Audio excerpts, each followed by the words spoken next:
परीक्षा का रिजल्ट पिछले मंगलवार को जारी किया और उससे ये पता चला कि जो 1,70,400 पद थे उसमें 1,21,000 से थोड़े ज़्यादा अभ्यर्थी को जो है वो सफल घोषित किया गया है। लेकिन रिजल्ट होने आने के बाद जो है एक बिहार के एक बड़े हिस्से में जो है रिजल्ट को लेकर नाराजगी है, कुछ आशंकाएं हैं, कुछ लोगों के मन में शंका है। इन सभी शंका को दूर करने के लिए हम इस वक्त सीधे बिहार लोकसभा आयोग के जो अध्यक्ष हैं, चेयरमैन हैं अतुल प्रसाद, हम उनसे जुड़ रहे हैं। सर, सबसे पहला है कि दुर्गा पूजा की छुट्टी खत्म हो गई और आपके मुख्यालय के बाहर जो है बिहार भर से अभ्यर्थी आए हुए हैं। सर, लोगों के मन में कई तरह की आशंकाएं हैं, उन आशंकाओं के ऊपर आप क्या कहना चाहेंगे? देखिए, ये तो लोगों के मन में आशंका होना स्वाभाविक है। जब भी कोई इतनी बड़ी रिक्ति का जब मामला आता है और इस पर नियोजन की बात होती है तो सफल अभ्यर्थियों को भी कुछ कुछ शंकाएं होंगी और कुछ असफल को भी होगा। लेकिन अभी जो मुख्य रूप से जो आशंकाएं हैं, जो मैं भी देख रहा हूँ, बाहर मीडिया में भी आ रहे हैं, वो ये है कि कई इसमें फर्जी अभ्यर्थी जो हैं, तथाकथित फर्जी, क्योंकि अभी तो हम लोगों ने उसकी चेकिंग अभी जारी ही है, तो तथाकथित फर्जी अभ्यर्थी शामिल हो गए, उनको हटाया जाए। तो वही तो हम लोग कर रहे हैं। हम लोगों ने जो भी परीक्षा फल दिया वो सशर्त है और हमारा औपबंधिक है, सशर्त है, कंडीशनल है। और डॉक्यूमेंट वेरिफिकेशन का जो हमारी जो प्रक्रिया है वो इसीलिए है कि ताकि जो भी अभ्यर्थी अपना जो दावा किए हैं वो कितना सही है, कितना नहीं सही है, उसकी सत्यता की जांच करेंगे और जो उसमें असफल होंगे वो हट जाएंगे। स्वाभाविक है और यही प्रक्रिया जारी है। और इसको जब लेकर के फिर लोगों की ये मांग करना, मैं समझता हूँ कि वो समय की बर्बादी है, क्योंकि जब वही काम हम लोग कर ही रहे हैं।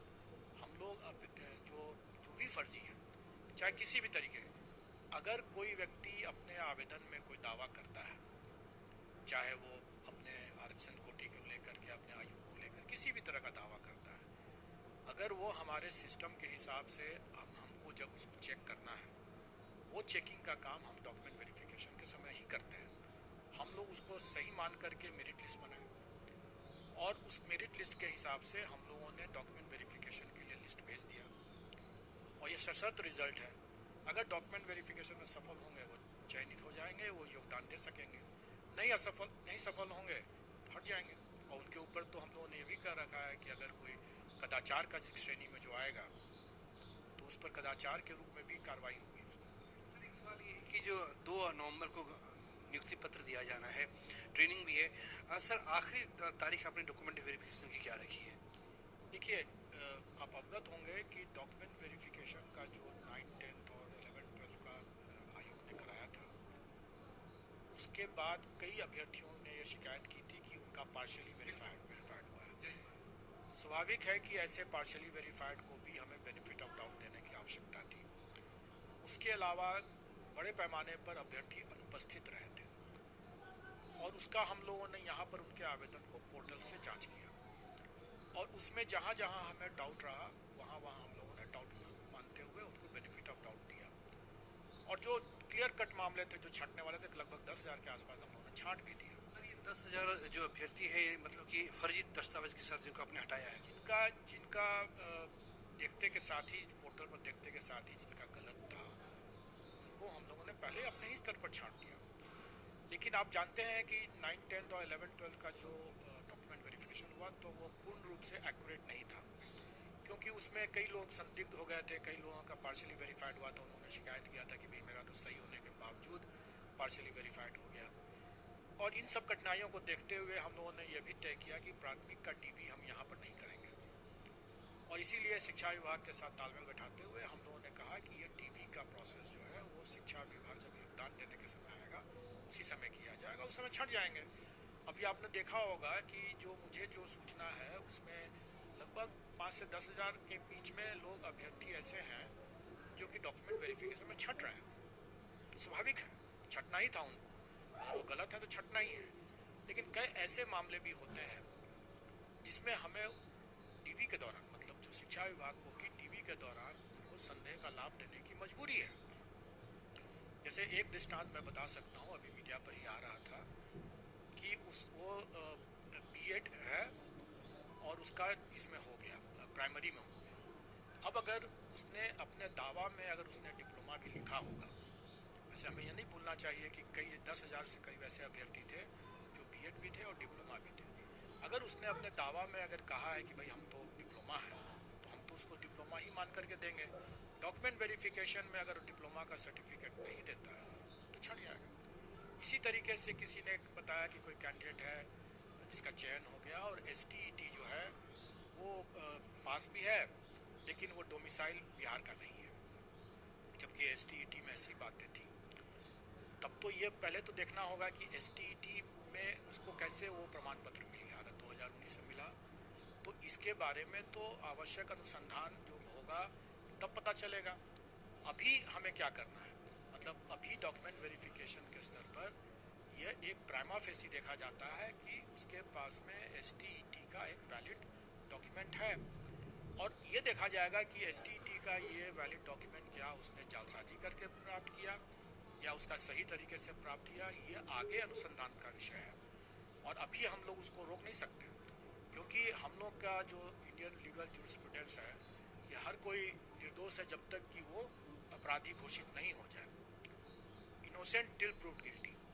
जब तक कि वो गिल्टी प्रमाणित नहीं हो जाता है तब तक इनोसेंट मांग के किया जाएगा। और ये जो फर्जी दस्तावेज अगर कोई किसी भी जगह का लेके आता है, अगर वो मूल रूप में लाता है, प्रथम दृष्टव्या हम लोग प्राइमा फेसी उसको सही मानेंगे, और कालांतर में जब उसकी वृहद जांच होगी, जो कि होना ही है योगदान के बाद। सर एक सवाल है, मान लीजिए किसी कोई व्यक्ति है जिसने अलीगढ़ के किसी कॉलेज से उसने डीलेट किया है, और हो सकता है कि वो उसने वहाँ से फर्जी डिग्री बना ली हो, उसने सबमिशन कर दिया, तो सर क्या आप बाद में इसकी कोई जांच कराएंगे कि हो सकता है सर आपने देखा कि ये डीलेट लिखा हुआ है तो आपने उसको पास कर दिया, आपने उसको ज्वाइन करा दिया।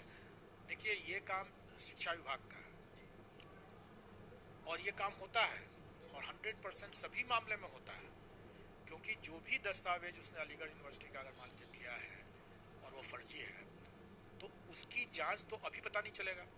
उसकी जब हम लोग कराएंगे बाद में जाकर के, मतलब शिक्षा विभाग जब योगदान के बाद जब कराएगा, और 1 साल लग सकता है उसमें, क्योंकि उसमें कॉरेस्पॉन्डेंस होगा अलीगढ़ यूनिवर्सिटी के साथ वगैरह वगैरह, और यह विषय वृहद अनुसंधान का है, वो इस स्तर का मामला नहीं है।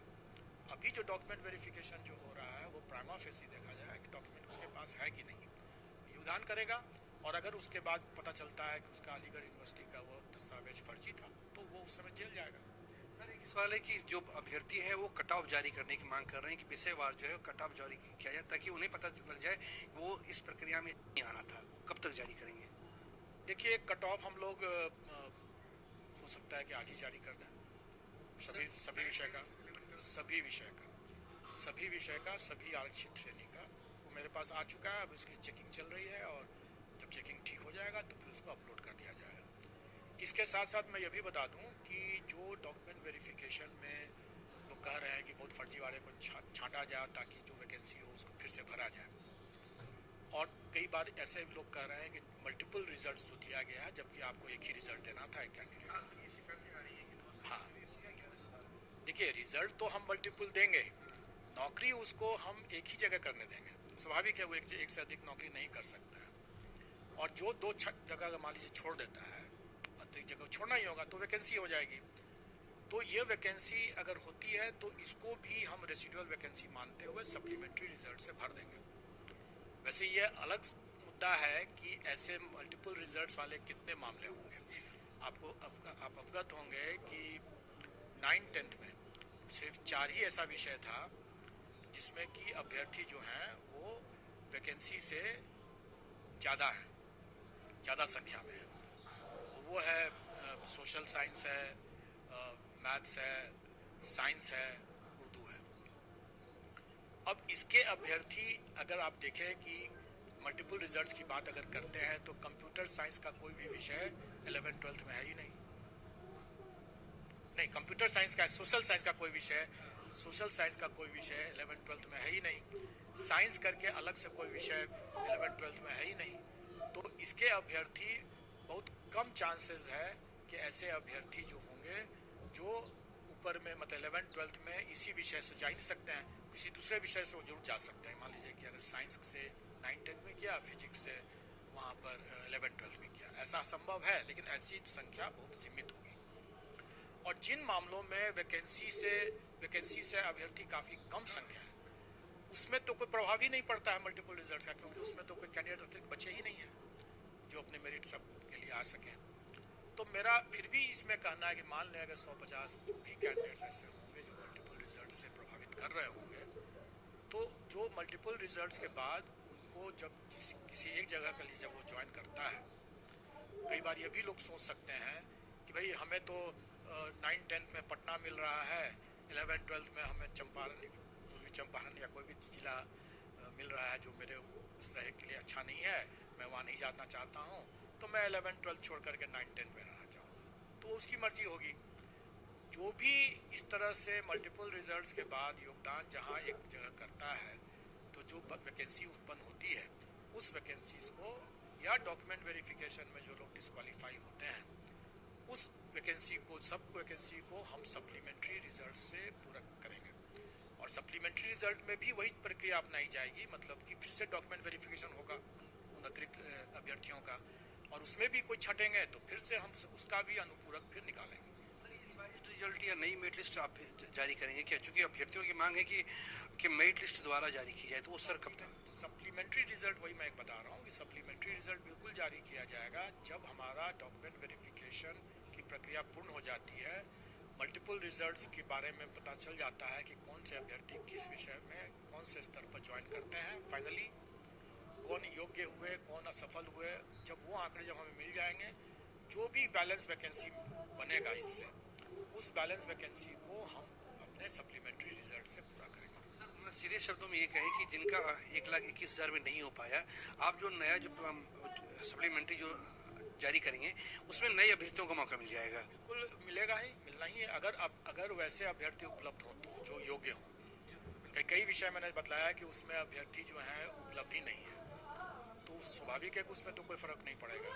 लेकिन जहाँ पर अगर अभ्यर्थी उपलब्ध है, वहाँ हम लोग डेफिनेटली हम लोग उसको पूरक से अनुपूरक जो कहें सप्लीमेंट्री रिजल्ट उससे भर देंगे। हमसे बात करेंगे दोस्तों। तो ये हमारे साथ बिहार लोकसभा आयोग के अध्यक्ष अतुल प्रसाद थे। कुछ जो आशंकाएं थी उन आशंकाओं को उन्होंने दूर करने की कोशिश की है।